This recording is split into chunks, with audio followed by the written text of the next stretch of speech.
पद्मश्री से सम्मानित डॉक्टर रामचेत चौधरी ने गोरखपुर जर्नलिस्ट प्रेस क्लब में प्रेस वार्ता कर काला नमक धान के बारे में बताया। आइए सुनते हैं उन्हीं की बातें। वो थी काला नमक 3 या KN3 जिसको कहते हैं, तो शुद्ध हुई, उसमें स्वाद सुगंध सारा कुछ ठीक ठाक हुआ। किसानों को बीज दिया गया, उपभोक्ताओं ने भी सराहा, खासा सुगंध वापस आ गई है। तो उम्मीद जगी लोगों को कि अब काला नमक विलुप्त नहीं होने का है। फिर भी किसानों ने कहा साहब इसकी पैदावार बहुत कम है, 2.5 मीटर तक लंबा होता गिर जाता है, कंबाइन हार्वेस्टर से मशीन से कटाई नहीं हो सकती है, तो इस कारण सुधारा जाए इसको। फिर हमने उसको संकलन करके क्रॉस करके छोटा किया, 2.5 मीटर से 1 मीटर से कम कर दिया ऊंचाई। उसका परिणाम ये हुआ कि इसमें जो गिरना बंद हो गया, कंबाइन हार्वेस्टर से इसकी कटाई संभव हो सकी और उपज दुगनी हो गई। एक के बाद एक नई प्रजातियाँ आई, वहाँ काला नमक 101, 102 और सभी जो नवीनतम है वो है काला नमक किरण। इसकी उपज दुगनी हो गई, जो पुरानी प्रजाति है उसकी दुगनी हो गई। और जो गुणवत्ता है खाने में, जो चावल का गुण है, जो सुगंध है, मुलायमियत है, वो वही है जो कि पुराने काला नमक में। जैसे आपने कहा कि जो है किसानों की आय दुगुनी नहीं तिगुनी हो गई है, बावजूद इसके जो है कुछ लोग जो है इस तरह के काला नमक की खेती करने से जो है बचते हैं। इसके पीछे क्या कारण है और सरकार के तरफ से मशीनरी जो है उनको क्या जो है प्रोत्साहित करती है खेती करने के लिए? कुछ लोग जो बचते हैं उसके 2 कारण हैं। एक तो उनके पास ऐसी ज़मीन नहीं जिसमें काला नमक की खेती कर सके।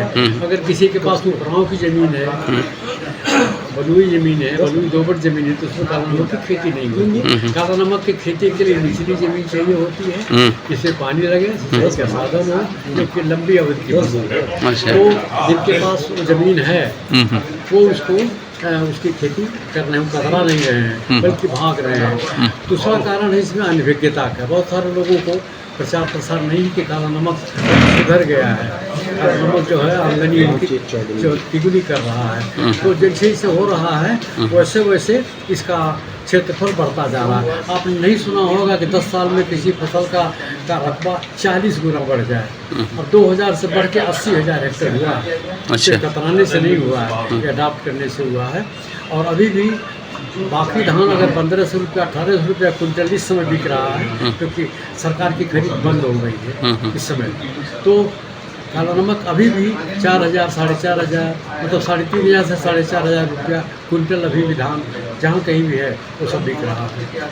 तो इस नाते किसान इसके लिए भाग रहा है, उपभोक्ता इसलिए भाग रहा है इसके पीछे कि दुनिया का सर्वश्रेष्ठ चावल है, दुनिया का। और वो हम आपको बासमती से तुलना करके बताते हैं। बासमती में 6% प्रोटीन है, इसमें 11% प्रोटीन है। बासमती का 3 गुना इसमें आयरन है, बासमती का 4 गुना इसमें जस्ता है, जो हमको बीमारियों से लड़ने की ताकत देता है। और डॉक्टर मना करता, कितने लोग इसमें मधुमेह के रोगी हैं, डायबिटिक हैं, डॉक्टर उनको कहता भात मत खाइए, भात नहीं खाइए तो पूरब का आदमी क्या खाएगा।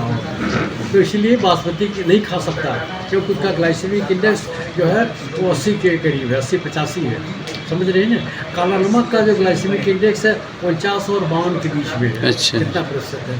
कोई भी खाना जिसमें 55 से कम होता है ग्लाइसेमिक इंडेक्स, उसको शुगर फ्री कहा जाता है।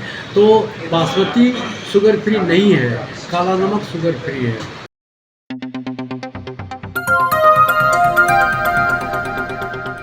बजाओ जरा झूम के बजाओ, बजाओ बजाओ जरा झूम के बजाओ।